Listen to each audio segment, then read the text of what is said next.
requirement. No silver bullet exists for all it affects. Medical device manufacturing organizations face more questions than answers. The series was designed to offer a timely, impactful, concentrated breakdown of what, why, when, and how, dynamically as decisions are made by authorities and experts at the forefront of these changes. Just a bit of housekeeping today. This is listen only. We encourage everyone to reach through the Q&A session that you have access to, not only with your questions, but also with suggestions for future webinars, as you'll see a few examples coming forward in our second. You can also reach me directly with any questions, as well as any suggestions through nancy.richardson@voccompany.com. Webinar 2, please save the date, April 20th from 11 to 11:30 Eastern Time again, titled and focused, Hitting the Target, Importance of Collaboration. We're truly excited to kick off today's panel series by welcoming today's distinguished guests. Welcome, Dr. Suzanne Schwartz. Suzanne is a director in FDA's Office of Strategic Partnerships and Technology Innovation within CDH. She supports FDA's medical device cybersecurity program, also fostering collaborations across government agencies and the private sector. Suzanne also chairs CDH's Cybersecurity Working Group and co-chairs Government Coordinating Council for Healthcare and Public Health Critical Infrastructure Sector. Next, we welcome Elisabeth George. Just a reminder, Elisabeth George is also facing a little bit of technology today she's working via her cell, so please be patient. We're all working with this. Elisabeth George is the founder of Elisabeth George Consulting Group. Welcome, Elisabeth. She's an experienced transformational leader setting clear strategies across the total product lifecycle. Elisabeth is a business executive and consultant committed to shaping and leadership and leading global organizations in the continuous improvement and innovative ways of using standards and regulations. Her senior leadership roles at Philips included responsibilities for quality, regulatory, sustainability, and product security. Elisabeth is a frequent speaker at healthcare and regulatory industry and standard conferences, while also recently recognized as the recipient of the Nima Rentgen Award, as well as ANSI George S. Wham Leadership Medal, now serving on their board of directors. Rounding today's esteemed panel is Ken Zalevsky. Ken is a certified cybersecurity leader achieving certification and associated degrees at Carnegie Mellon University, as well as Harvard. Over 19 years of experience in the medical device industry, he serves as a trusted cybersecurity consultant to the national and international healthcare industry stakeholders, including USDA and Department of Homeland Security. During his 17 years at Bayer, Ken led medical device cybersecurity and is currently serving as the founder and CEO of Vigilant Ops. Ken is an industry recognized authority, speaker, and published author as a cybersecurity expert. He currently chairs the Cybersecurity Working Group at the Global Association DITA. Welcome, Ken and panel. Ken, would you first please kick off the first as a first level question to level set our audience on the definition of an SBOM? Yes, thank you, Nancy, and thank you, everyone. Again, welcome the distinguished panel we have with us today. Looking forward to a great discussion. So I think that's a great place to start. Folks have heard software bill of materials. We were talking about how far back that goes, probably at least 3 or 4 years, at least in our space in healthcare. But let's all level set and just kind of start with kind of basically what is a software bill of materials, or SBOM. And so I think the great analogy that you see floating around is to a list of ingredients on a food package. If you think about a system or an endpoint, and in our case in healthcare, we're talking about medical devices, but a software bill of materials is just really basically a list of the software that's utilized within that medical device. So at its simplest, it should give that transparency into what actually is installed or utilized on that device, much as I said, analogous to ingredients in a food package. So I think that's a great place to start, a great place to level set. And I'll turn it back to you, Nancy, to kind of kick off the questions. Great. Thanks, Ken. I actually would like to kick off the first question to Suzanne. The omnibus rule includes a section titled Ensuring Cybersecurity of Devices, which details requirements for product submissions. This includes a plan to monitor vulnerabilities, SBOMs, and more with a compliance date of March 29th this year, or 90 days from the signing of the rule at the end of last year. What are FDA's intentions and intended actions, and how will this impact the industry?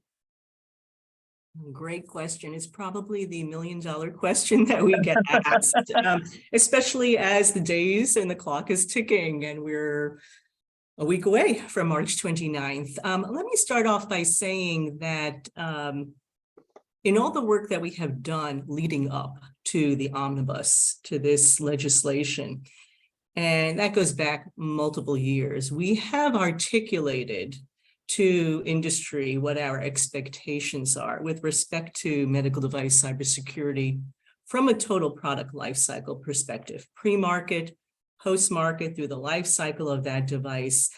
And we've done that through guidance. We've done that in many conferences and webinars that we've given because of the importance of building cybersecurity into the design of that device and understanding that cybersecurity is a matter of patient safety.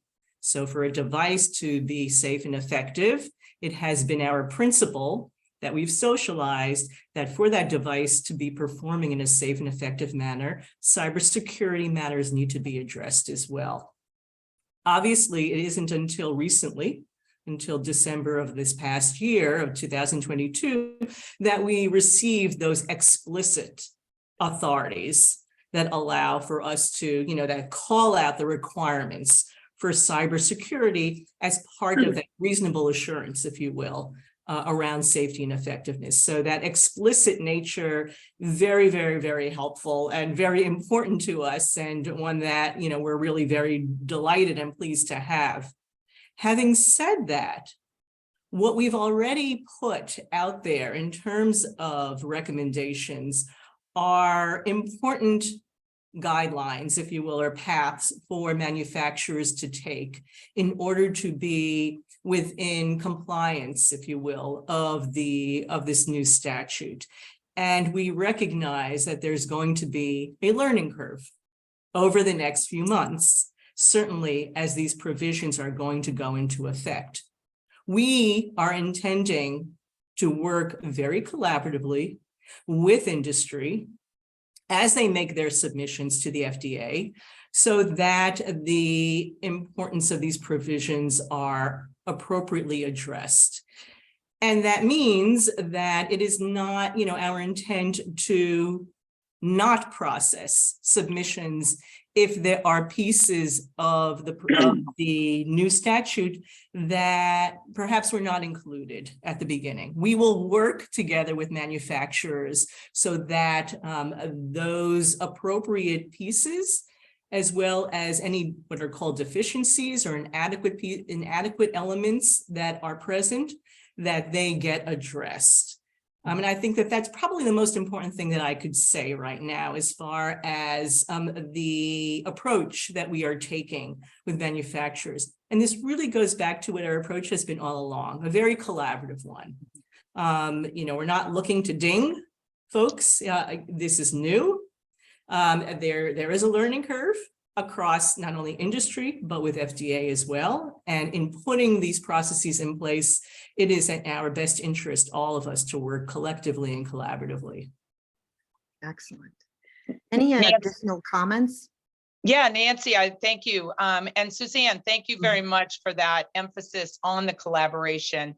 I think it is important that everybody realizes that number one, we have the aspects that we've had for the last few years that have been in place, the pre-market, the post-market requirements.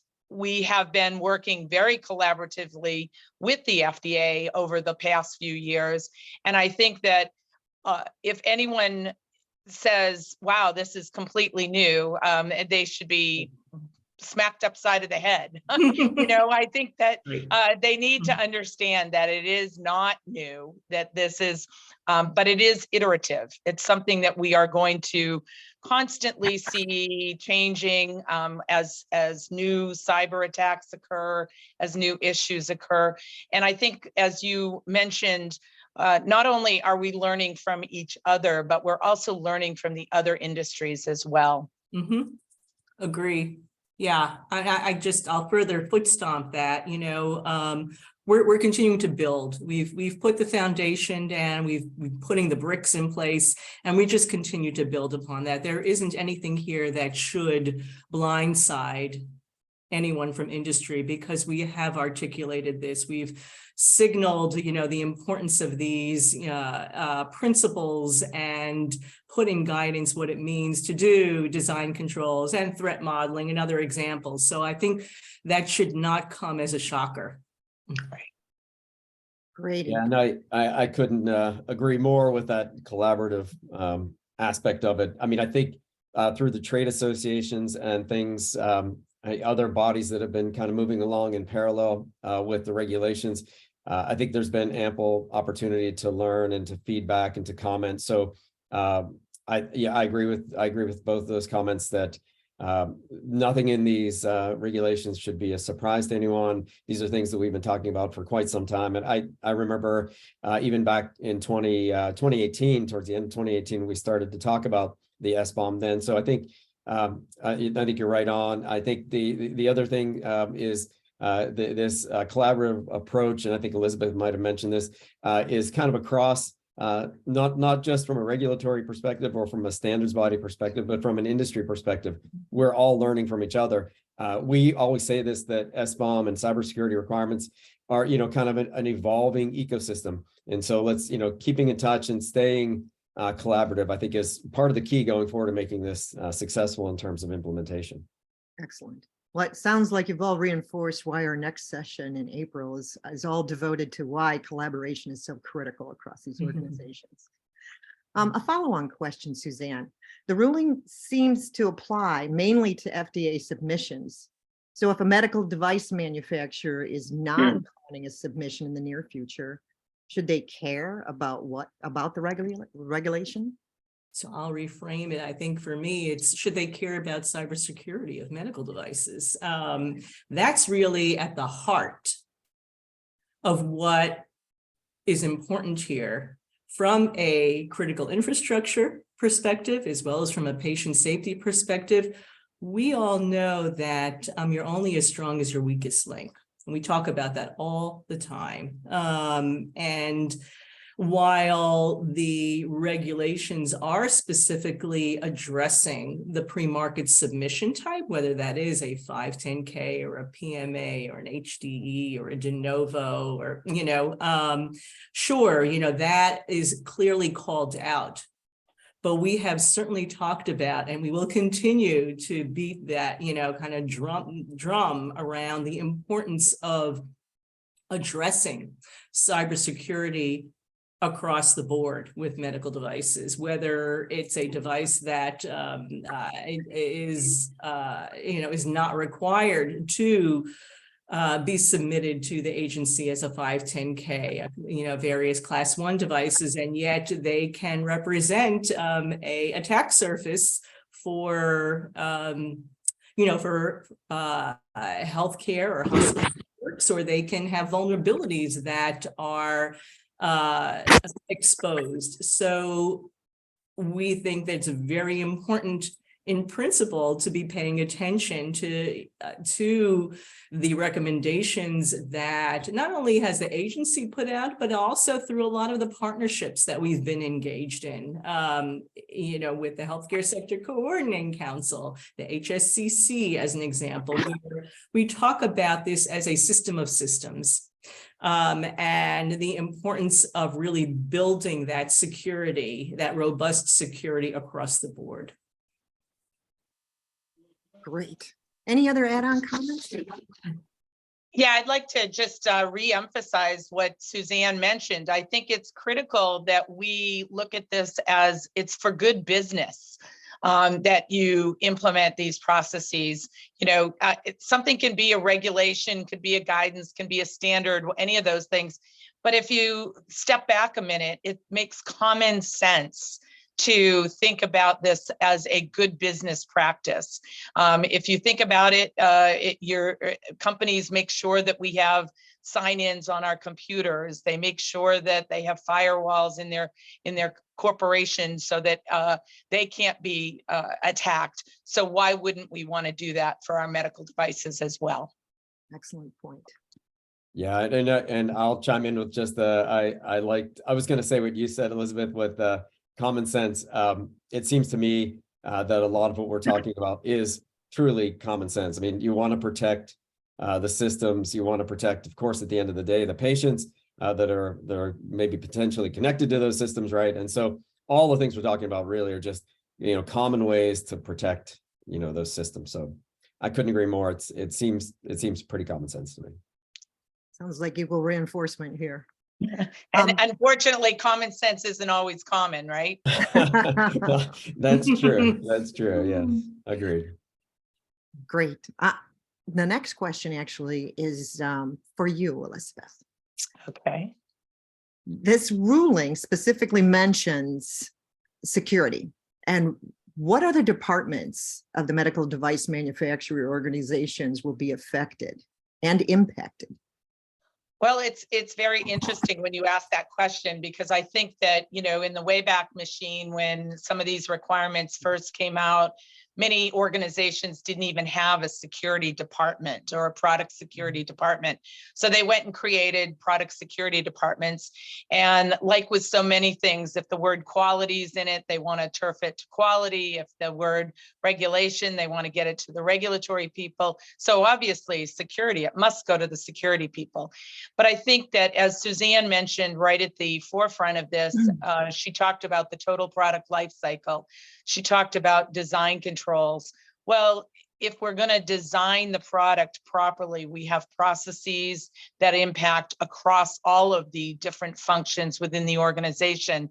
And so the best way to ensure that the cybersecurity requirements are addressed is to really embed those into your quality system, to make it part of the standard way of working, to make it something that you just do as part of a rote process. Because the last thing you want to do is go to submit a 510K or a PMA or whatever, walk over to security, say, hey, give me that security stuff, and have them throw that into the submission, because then it's not going to look like it's truly designed in. It's going to look like it's an add-on after the fact. So I think it's really imperative that all of the functions you know, understand what it means, what the requirements are, understand whether it's a requirement from a contract. So sales and marketing needs to understand it, whether it's a quality process, whether it's a regulatory submission item, whether it's something that they have to do in their manufacturing process as well. So I think that, you know, it's not just the one group, but it's also needs to be embedded into the standard way of working. No, good points. And it sounds from what you shared that they're going to have to be prepared with how buyers are asking these questions to make sure that their products align accordingly before they're, you know, the consideration process. Exactly. And I think that that's the challenge that we have. And I know Ken, I'm hoping Ken will jump in here to help me out with some of that. No, sorry. Yeah, thank you, Elisabeth. No, I was just going to comment that's exactly the direction it seems to be heading. You know, somebody mentioned earlier, it might have been Elisabeth, that said, you know, it's just good business practice. I mean, you think about wanting to protect the devices from the perspective of, obviously, it's good business practice. It's good to be recognized as a secure organization. And I think also consumers are becoming more savvy. I mean, a few years back, and I think this was alluded to, and you said it well, this was a siloed function, you know, impacting one group. It was kind of a check the box exercise. It was, you know, get the materials together as quickly as you can. Elisabeth kind of gave you the example of just getting that security documentation and putting into the submission right before you submit it, right? And so But I think that's changing, and the shift is also, being pushed from the external world and from the consumers, right? The expectations are much higher from a secure product perspective than they were just maybe a few years ago. I was able to get on calls with chief information security officers from hospitals just a few years back and have almost casual discussions about network security, about how products should behave on those networked environments. And those are much more rigorous discussions nowadays, right? I mean, they're looking at very specific details all the way, as we know, to the component level, hence the SBOM. And so, I look at this as kind of a push-pull that the external market is pushing manufacturers to quote unquote do the right thing. And I think they were already heading in that direction. So I think all of this combining is kind of moving us in the direction we need to be moving. Mm-hmm. Great. I can actually reinforce that because it actually crosses all ages. I have a family member with a pacemaker. 84 years old, has a Medtronic sitting right beside her bed, and she asks all the questions. She's very savvy with her iPhone. That's and great. She's like, where is my information and where is it going? And fortunately, with my background and working with all kinds of organizations in health IT, I could answer those questions. But most family members can't, but they'll be asking the questions of who they're purchased from or sourced from via their doctors. Suzanne, any closing comments on that topic? I think that both Elisabeth and Ken covered it. The one area that perhaps, again, this shines a light on is, and Ken, you were heading in this direction in terms of components and supply chain. And, this is where we see a convergence, with regard to SBOM, but also all the upstream related supply chain matters that are certainly surfacing today that relate to also other kind of global supply chain matters and understanding exactly where those component parts are coming from, and therefore also what vulnerabilities may exist within them becomes really critical as part of the build of the device. And so I'm not sure exactly where that sits within a manufacturer's organization or who owns it, and it may differ from manufacturer to manufacturer, but to the extent that we have to be thinking about that piece of it as well. You're a great straight woman because it's actually teeing up the next question, targeting Ken. Thank you. Ken, what advice would you give to medical device manufacturers to help them in preparing to respond to the regulatory requirements? And I think one of the topics actually includes what Suzanne was just mentioning. Yeah, thank you. And I'll kick it off, but I know Elisabeth and Suzanne probably have some comments on this too. But I would say first and foremost, I always say scope and prioritize.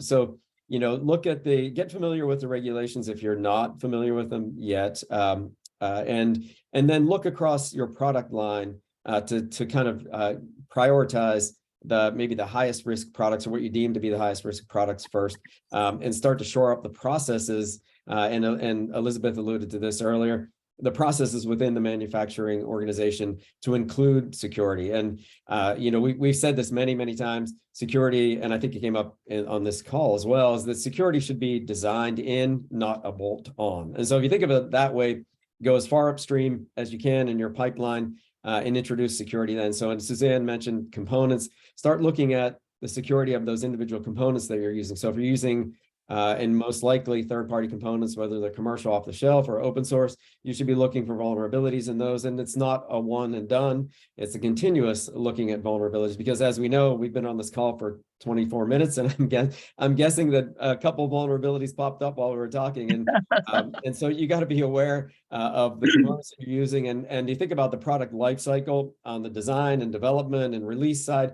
Prior to even release, you're probably talking several months of activity. During that several month period, right, vulnerabilities come and go on those components. So keep an eye on that in the pipeline, and then prior to release. And then of course, once the device is in the field and marketed, continuously monitoring and communicating to consumers with respect to vulnerabilities is really, really important. And I'll stop there and allow the others to chime in. Mm-hmm. Ken, I love that you brought up the risk aspect of it, because I do think that it is imperative to prioritize, look at the risk of the product. Then once you've identified the product, you also want to look at the risk of all those components. And I think because we're talking about components and much of the software is not in-house developed only, it's going to be third party. The supplier management process needs to be really revisited again. I think supplier management has been a focus for at least the last 20 years by the FDA, but I think that here's an opportunity for us to revisit it again. I think we also need to make sure that we know if something is a high risk software, then we want to also make sure that we're tracing have the traceability of the version management so that we know exactly what version is in product, because I don't think any of us want to not know and then suddenly have to do a recall of hundreds of thousands of devices unnecessarily. You want to be able to focus and target and address the risks as a priority. Any closing comments, Suzanne? Yeah, I think it's been covered very well. I don't have anything to add onto that one. Great. We have time for just one more question, like a minute or two. And I think this just touches just from your gut, each of you, what do you feel is the greatest challenge from your wheelhouse, from your point of view, that the market has today in meeting these requirements for the SBOM? And I'll start off with you, Suzanne. Yeah.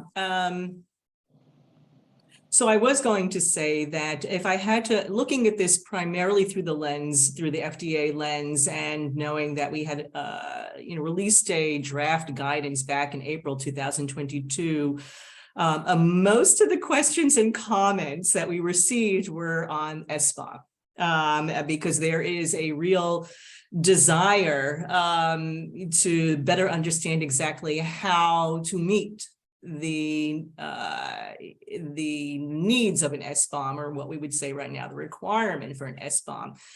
We have pointed to, and we continue to point to, the work that has been done by NTIA, the National Telecommunications and Information Administration. NTIA is part of Department of Commerce. I know that both Ken and Elisabeth are very familiar with that work. That was a multi-stakeholder effort in which FDA was heavily engaged, as was the medical device industry, as were healthcare provider organizations. And based upon a multi-year project, they produced in 2021 what are called minimum elements or baseline attributes in the October 2021 NTIA multi-stakeholder process. Mm-hmm. Software component transparency document. It's a mouthful. But in any case, I think, when folks ask us what is it that we're looking for, we have been very much pointing to that. That is what's in our 2022 draft. We realize that that's going to be at the beginning, again, in these first months, maybe year or so, a challenge to try to get it right. What is that, what does right look like? And that will iterate. As much of what we've talked about today, that will continue to iterate. But I see that as, from a submission perspective, if that's what we're talking about, probably one of the biggest areas of certainly question, if not challenge. Great. Well, we've really zipped through our time today. The great questions and answers, all collaborated upon by all of us, and feedback from clients and users. So really appreciate it. We're actually closing in now because we promised only to grab 30 minutes of your time, and the subsequent webinars will again target being very respectful of your time with really powerful panels on topics. The next topic is actually again in April. It's April 20th, so mark the date, 11/11/15. The topic is hitting the target, importance of collaboration. Thank you all for joining. Thank you to our esteemed guests here today, and the guests will be evolving, and we hope to host all of you again at some point over the next 3 to 5 webinars we have ahead. Thank you. Thank you so much. Take care. Have a great day, everyone. Bye-bye. Bye, everyone. Bye. Bye. Thank you.